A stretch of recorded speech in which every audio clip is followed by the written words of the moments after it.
May gusto kang sabihin sa akin? Huwag mo kong titignan ng ganyan, ha? Ngayon na nandito na siya, hindi na siya makakaalis.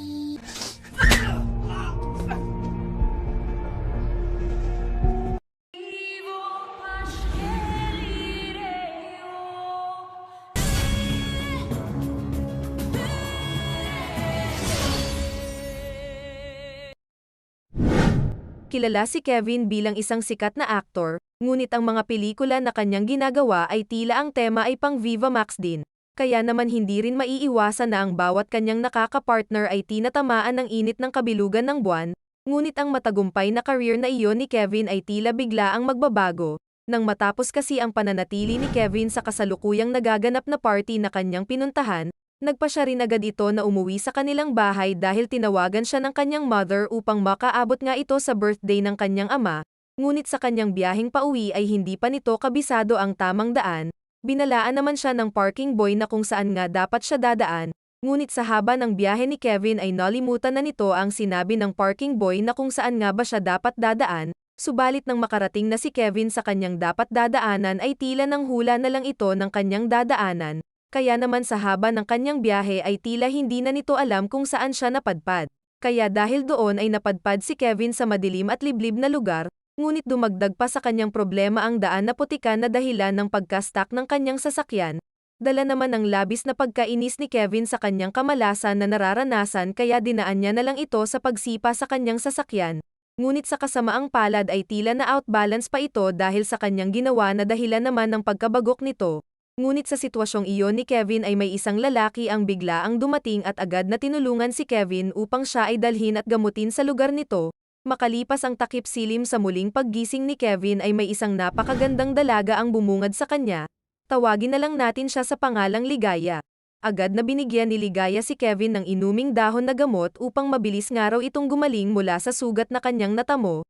Naninirahan naman si Ligaya sa isang lugar na malayo sa bayan at kasama ang ama nitong si Mang Jeric na siya ring tumulong kay Kevin. Subalit ang ama naman ni Ligaya na si Mang Jeric ay hindi na nagsasalita mula pa ng bata si Ligaya. At nagumpisa naman iyon dahil sa ang kanyang asawa ay harap-harapan niyang nasaksihan na nakikipagplakplokan sa kanyang kumpare. Subalit sa aktahang nakita ngang iyon ni Mang Jeric ay imbis na humingi ng tawad ang kanyang asawa sa kanya, ngunit siya pa itong nagagalit kay Mang Jeric at kung ano-ano pa ang ginawa niyang pangmamaliit sa pagkatao nito, kaya sa lubos na pagtitimpi ni Mang Jeric sa kanyang asawa at hindi na nito napigilan ang sarili kaya napatay niya na nga rin ito. Sa kasamaang palad naman na ang mga pangyayaring iyon ay nasaksihan ni Ligaya, at sa murang edad na iyon ni Ligaya ay nakatulong niya pa ang kanyang ama na ilibing ang kanyang sariling ina, at magmula noon ay nangako si Mang Jeric kay Ligaya na gagawin niya nga raw ang lahat mapalaki niya lang si Ligaya ng masaya.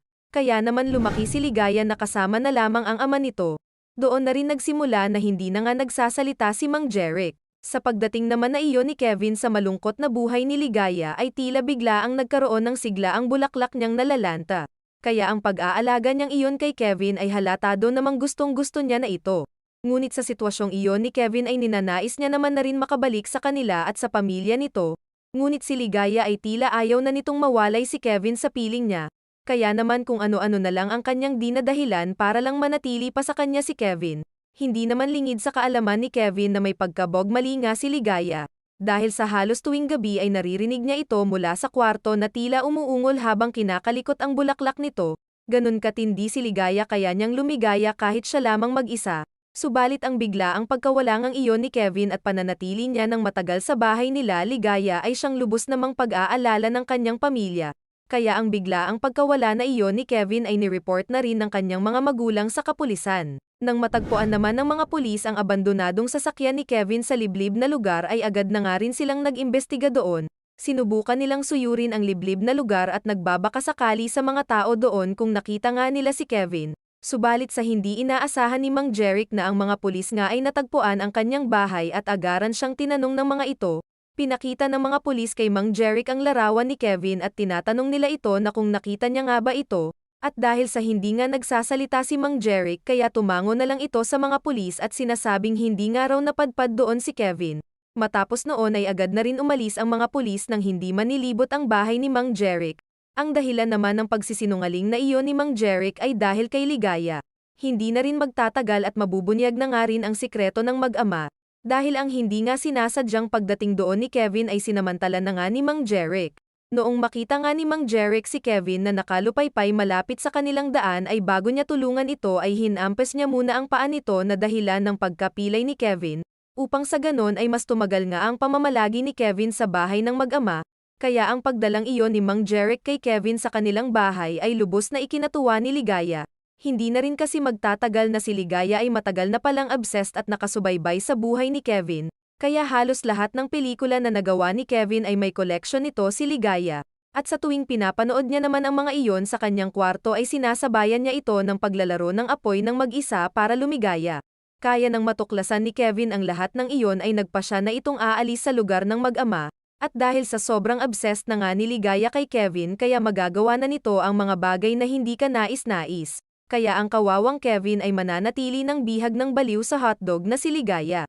Kung kayo ang nasa sitwasyon ni Kevin, ano nga ba ang inyong gagawin? Magbabalak ka pa ba na tumakas doon at bumalik sa dati mong pamumuhay? Or mas pipiliin mo na lang na manatili doon at bibigyan ka naman ng anligaya ng maladiwata ang ganda, at sa kahit anumang oras ay kanya ka ring uupuan at sasayawan na tila balangit na ang iyong mararamdaman.